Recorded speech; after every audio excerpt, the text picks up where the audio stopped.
When I was little, one summer we went to the Vologda region to rest with relatives. And the edges there are swampy, impenetrable forests, in general, a gloomy area. The relatives lived in a village on the edge of the forest. In fact, it was a country village. We arrived in the afternoon, it was cloudy, it was raining. While they were settling down, the adults began to light the barbecue under the canopy, the women were busy in the kitchen, and I was the only child there, so I was bored. In the late afternoon we ate shish kebabs, sat down to a cheerful company at the table, adults drank vodka. Fog came from the marshes. It often happened there in the summer. In between singing songs, relatives told stories about local people. One of them deserves special attention because it is directly related to what happened next.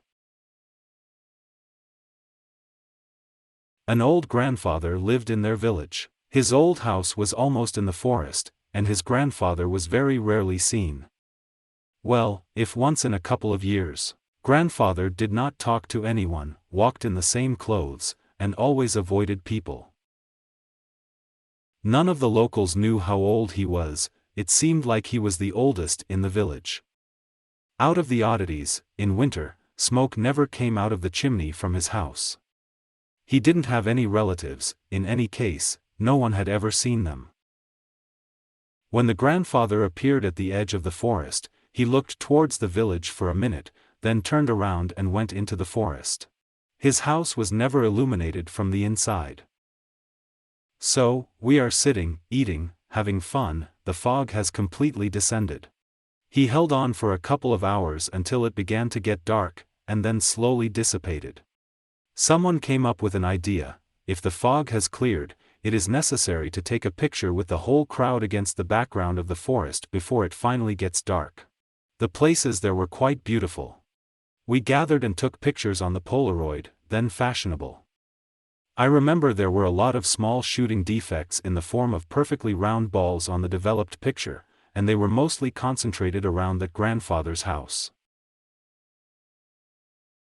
After that, the men went to bed, the women stayed to talk on the veranda and finish their wine. Well, I'm with them. They started gossiping about relatives, then they started talking about the locals again and remembered about this old man again. And I'm sitting, looking at Polaroid pictures, and I came across a general picture. Children are very impressionable creatures. When I saw the old man's house surrounded by balloons in the background, I was scared. And when in the next picture I saw the old man himself in the distance, retreating into the forest with some kind of bag, I felt that it was beyond my strength to consider all this alone. And I showed the pictures to my mother and sister, and they passed them around. Everyone agreed that it was a complete horror. What happened next traumatized my psyche for the rest of my life.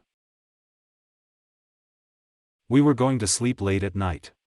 Let's go see off the neighbors. Their house stood between our house and the old man's house.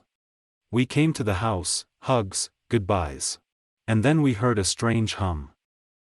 As if we are standing in a hefty long pipe, and there is a wind outside, such a characteristic sound comes from the opposite end of the pipe. Did you imagine roughly what I was talking about? That's just we were standing on the street, and the hum came from the forest and spread all over the neighborhood. I began to slowly merge out of fear. Furthermore, a new sound, similar to grunting, was added to the hum.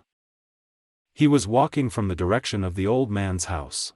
My sister and godmother went home for the men. Neighbors came out to the sound. Our men came running from home. No one said a word, everyone just stood there, listened to these sounds and succumbed to seemingly unreasonable panic. My mother took my father and me by the hand. As a result, the whole crowd moved towards the hut in the forest. On the approach, we felt an unpleasant smell. The smell of metal mixed with the smell of antiquity or something. Somehow it was like the stench of decomposition. We came to the house. It was unclear if anyone was in it or not. Everyone is scared, I didn't want to knock on the door. Not only is the old man scary, but also the night and these sounds. The door was unlocked. The neighbor came in first, followed by everyone else. The house was a terrible ruin, there was an incredible stench. We went either into the living room, or into the dining room and were freaked out by what we saw.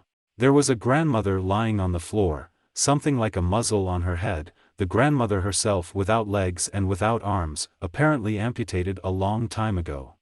She made the grunting sounds. As we understood, her chest was pierced. There was a pin lying on the floor nearby. Such a pin is pierced through the heart of pigs when they are slaughtered. The women, coming to their senses, rushed to help. It's a disgusting sight. Blood flows from the punctured chest, snuffling sounds mixed with grunting are heard along the way. My father turned me to the wall so that I wouldn't look. The neighbor ran home to call an ambulance. An ambulance arrived about 40 minutes later, and the police came with them. The hum had stopped by then. Later, investigators came to the conclusion that the grandmother had been locked up for 40 years, and that grandfather was slowly cutting her. First of all, I cut her vocal cords so that she could not scream. The devil knows how he stopped the bleeding and how the grandmother survived at all. In the end, she died in the hospital, and no one has seen her grandfather since that day. All that remains is his silhouette in the photograph in the evening, far away, at the edge of the forest.